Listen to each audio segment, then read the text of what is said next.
Bonjour à toutes, bonjour à tous. Alors nous voici dans la deuxième vidéo, dans la deuxième capsule, qui porte sur l'explicitation et la mise en œuvre pratique concrète de la démarche de Dieudonné Leclerc relative à l'iconomètre, petit outil informatique que nous avions créé à TECFA pour tenter de maximiser le degré de monosémie d'une représentation visuelle. Alors, je vous rappelle, dans la vidéo précédente, je vous avais expliqué de façon relativement abstraite comment fonctionnait cette démarche expérimentale, cette démarche empirique fondée sur les travaux de Dieudonné Leclerc, proposée à des sujets, à un échantillon d'une population à laquelle sont destinées des représentations visuelles, leur proposer de donner un certain nombre d'hypothèses et de significations par rapport aux représentations visuelles et de leur donner en même temps leur avis, ça veut dire un critère subjectif qui était leur degré de confiance par rapport à la signification qu'ils apportaient ou qu'ils proposaient à chacune de ces représentations visuelles.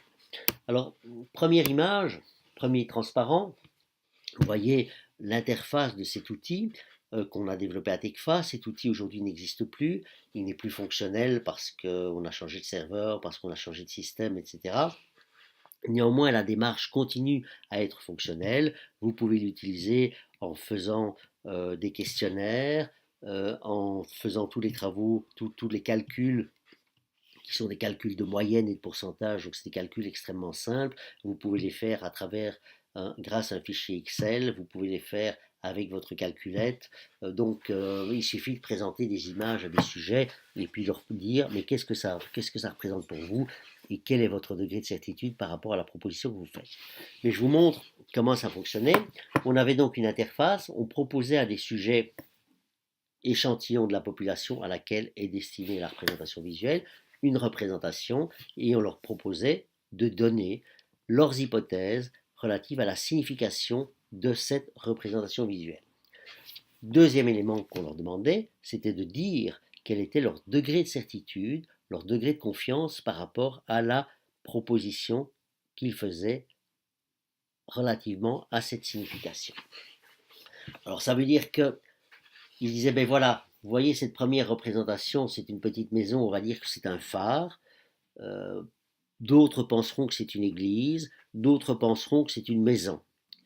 Et donc, je suis sujet, je dis, ah ben voilà, on me demande qu'est-ce que je pense que c'est, ben je veux dire c'est un phare. Mais je ne suis pas tout à fait sûr de mon interprétation.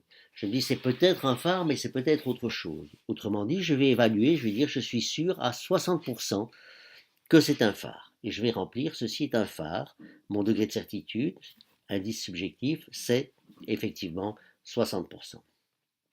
Après ça, c'est une église, je vais dire, ben, c'est une église, mais là, je suis un peu moins sûr, ma deuxième hypothèse, ma deuxième signification proposée ne va recueillir que 30% de degré de certitude. C'est ce que je décide. J'estime, moi, qu'effectivement, je n'en suis sûr qu'à 30%, donc j'ai une chance sur 3 de dire vrai. Et puis, j'ai 60% pour le phare, 30% pour l'église, il me reste 10%. Je me dis, ma troisième hypothèse, c'est effectivement une maison, mais ça ne me paraît pas très vraisemblable, mais je pense que ça pourrait quand même être une maison. 10% de taux de certitude. J'ai trois hypothèses qui se partagent le 100% de degré de certitude, parce que le degré de certitude doit toujours être égal à 100. Si j'avais voulu proposer une quatrième signification, il aurait fallu que je retranche du degré de certitude, soit de ma première, soit de la seconde, soit de la troisième.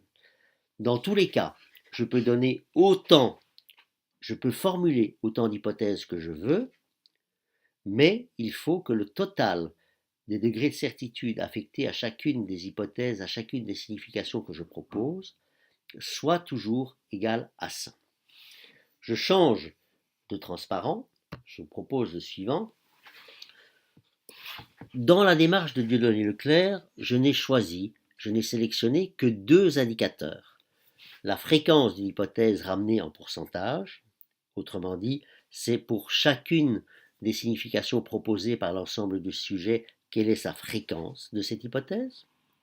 C'est donc le nombre d'utilisateurs qui ont émis cette hypothèse fois 100 sur le nombre total d'utilisateurs. Et puis le poids spécifique, qui est la mesure subjective, qui est la moyenne du degré de certitude exprimé par les utilisateurs qui ont émis cette hypothèse. Alors, quand j'ai ces deux indicateurs, indicateur objectif et indicateur subjectif, je peux faire ce qu'on appelle un graphique d'évocation. Ce graphique d'évocation, vous le voyez à l'écran, c'est la diapositive suivante. Vous avez deux axes, un axe en ordonnée avec les poids spécifiques et un axe en abscisse avec les fréquences, ramenés l'un comme l'autre en pourcentage, ça veut dire sur 100. Il y a 4 positions prototypiques pour les hypothèses et pour chacune des hypothèses qui ont été formulées pour chacune des représentations. Je ne vais m'intéresser qu'à l'hypothèse qui est l'hypothèse juste. Quand je dis l'hypothèse juste, c'est la signification qui était prescrite, c'est la signification qui était attendue. Et pour l'instant, je ne m'intéresse qu'à celle-là. Si, pour l'exemple que je vous ai donné, l'exemple du phare, qui était la signification attendue, je me retrouve avec mes deux indices, en abscisse et en ordonnée, qui m'amènent dans la zone du petit carré noir. Ça veut dire près du point d'origine des deux axes. Axe des poids spécifiques, axe des fréquences. Qu'est-ce que ça veut dire? Ça veut dire que j'ai une représentation visuelle qui, en réalité, est reconnue par très peu de gens et que ceux qui la reconnaissent ne sont pas sûrs du tout de la justesse de la proposition qu'ils font et du sens de cette représentation. Du coup, c'est clair que c'est une représentation qui n'est pas très pertinente et qui ne va pas être efficace. Peu de gens reconnaissent la signification attendue et ceux qui la reconnaissent n'en sont pas sûrs. C'est une mauvaise représentation visuelle, vous pouvez l'acheter, il faut la transformer, il n'y a rien à faire, ce n'est pas possible de la conserver. Trop peu de gens la reconnaissent et ceux qui la reconnaissent n'en sont vraiment pas sûrs. Inversement, quand on va tout en haut à droite du graphique d'évocation, dans la zone marquée par la petite étoile, on est dans une situation d'un idéal de monosémie. Effectivement, on a près de 100% de gens qui la reconnaissent et qui reconnaissent le sens prescrit de la représentation à travers la représentation elle-même. Et donc les gens reconnaissent la fonction, l'objet, la situation. Et en plus, c'est presque 100% de gens sont très très sûrs de la signification qu'ils ont proposée. C'est une situation idéale. Quasiment la majorité de votre échantillon reconnaît la représentation. À travers la représentation, ils reconnaissent le sens prescrit et ils en sont extrêmement sûrs. Ce sont les conditions idéales. Dans le cadre d'analyse et de tests interjuges, donc quand on fait évaluer une proposition, une image par des juges externes et qu'on regarde quel est le degré d'accord entre ces juges, quand on arrive à des taux de 80%, on est extrêmement satisfait. Et donc, toutes les représentations visuelles dont la signification déclarée par vos sujets se trouve au-delà des 80% de poids spécifiques et des 80% de fréquences relatives, ce sont des représentations extrêmement pertinentes, extrêmement efficaces, et vous pouvez les garder, vous pouvez les utiliser telles quelles. Après, on a deux positions qui sont plus compliquées, mais aucune des deux n'est favorable. La première, c'est quand on a un degré de fréquence élevé, mais un taux de certitude moyen, donc un poids spécifique faible. C'est la position du cercle noir sur le graphique d'évocation. C'est très compliqué parce que à la fois beaucoup de gens reconnaissent cette représentation mais n'en sont pas sûrs. Alors ça, c'est pas terriblement dramatique parce que globalement, les gens la reconnaissent, et beaucoup de gens la reconnaissent, donc ça c'est bien. Donc objectivement, c'est une représentation qui est partagée, mais il faut tenter, en modifiant des détails graphiques, des détails du dessin, il faut tenter de rendre ce degré de certitude plus grand. Il faut donc faire en sorte que la représentation, qui travaille sur la reconfiguration de matériel cognitif, je vous rappelle que c'est quand même des représentations figuratives qui sont en lien avec notre pensée, avec nos processus cognitifs, il faut faire en sorte que la représentation soit, j'ai envie de dire, plus proche du résumé cognitif ou plus caractéristique par rapport au résumé cognitif dont nous avons parlé à propos des travaux de Bernard d'Arras.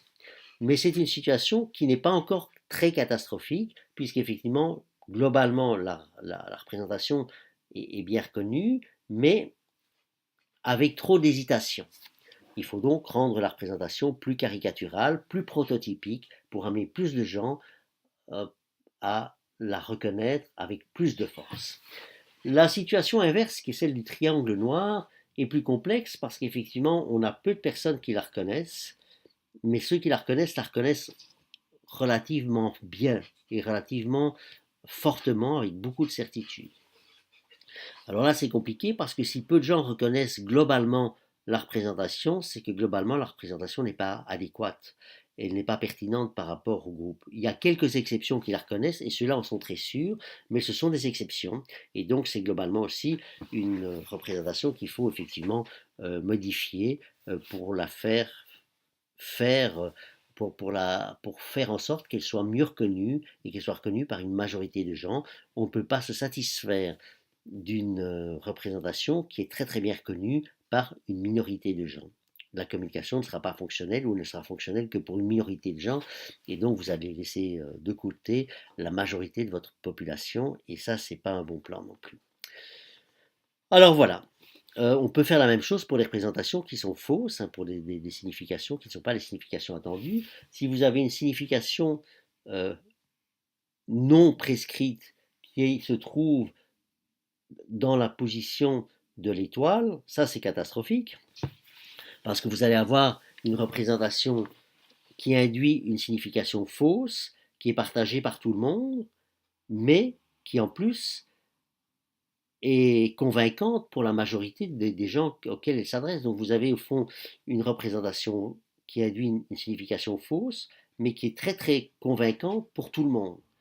Ça veut dire que vous allez induire avec cette représentation une idée complètement fausse. Voilà.